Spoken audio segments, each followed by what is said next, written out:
നല്ല മഴയുണ്ടല്ലേ 2-3 ദിവസമായിട്ട്. നമുക്ക് നല്ല ചൂടുള്ളൊരു ഫിഷ് ബിരിയാണി ഉണ്ടാക്കിയാലോ? അത്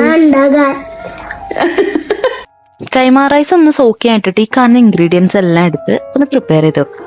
പിന്നെ നമ്മുടെ മീനൊന്ന് നമ്മൾ നോർമൽ കായം തേക്കുന്ന പോലെ കുറച്ച് ഇഞ്ചിയും വെളുത്തുള്ളി പേസ്റ്റും ഒക്കെ ഇട്ടിട്ട് ഒരു 1/2 മണിക്കൂർ റെസ്റ്റ് ചെയ്യാൻ വെക്കാം.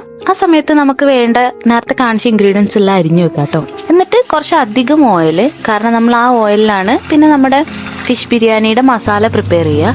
അല്ല ഇപ്പൊ ഇതെന്തോ ഞാൻ വല്ല കുക്കറി ഷോ നടത്തുന്നു. അത്ര വലിയ കോംപ്ലിക്കേറ്റഡ് ഒന്നല്ലടോ, സിമ്പിൾ ആയിട്ട് ഉണ്ടാക്കാവുന്നേ ഉള്ളൂ. എനിക്ക് തോന്നുന്നു നമ്മുടെ ചിക്കൻ ബിരിയാണി ഉണ്ടാക്കുന്നതിനേക്കാളും എളുപ്പമാണ്. കാരണം വേറെ ഒന്നും നോക്കാനില്ല, മീനൊന്ന് പൊരിച്ചാൽ മതി. പിന്നെ ഈ കാണുന്ന സാധനങ്ങളൊക്കെ എടുത്തിട്ട് നമ്മുടെ നെയ്ച്ചോറില്ലേ, എല്ലാവർക്കും അറിയായിരിക്കുമല്ലോ, ആ നെയ്ച്ചോറ് ഉണ്ടാക്കാം. പിന്നെ ഞാൻ എപ്പോഴും പറയുന്ന പോലെ റൈസ് ഉണ്ടാക്കുമ്പോൾ അതൊന്ന് ഫ്രൈ ചെയ്തിട്ട് ഇട്ട് കഴിഞ്ഞാൽ നമ്മൾ ആ റൈസ് ഒട്ടിപ്പിടിക്കുന്ന ആ ഒരു ഇത് നമുക്ക് പരിധി വരെ എന്നല്ല മൊത്തമായിട്ട് ഇല്ലാതാക്കാൻ പറ്റും കേട്ടോ.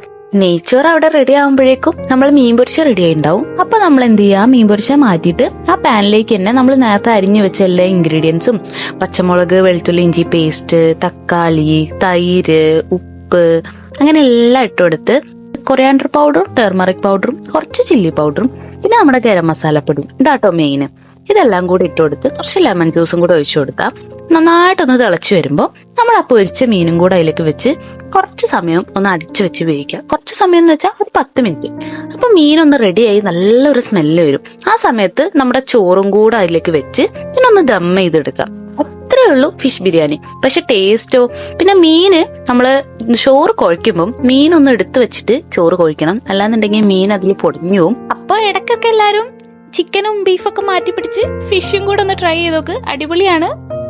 പിന്നെ എല്ലാരും പറയുന്ന പോലെ നമ്മൾ സ്നേഹത്തോടെ എന്തുണ്ടാക്കി കൊടുത്താലും അതിനൊരു പ്രത്യേക ടേസ്റ്റ് ആയിരിക്കും. ചോറിന് മൊത്തം ഫ്ലേവർ ഉണ്ട് മോളെ. മീന്റെ ഫ്ലേവർ നല്ല ടേസ്റ്റ് ഉണ്ട്.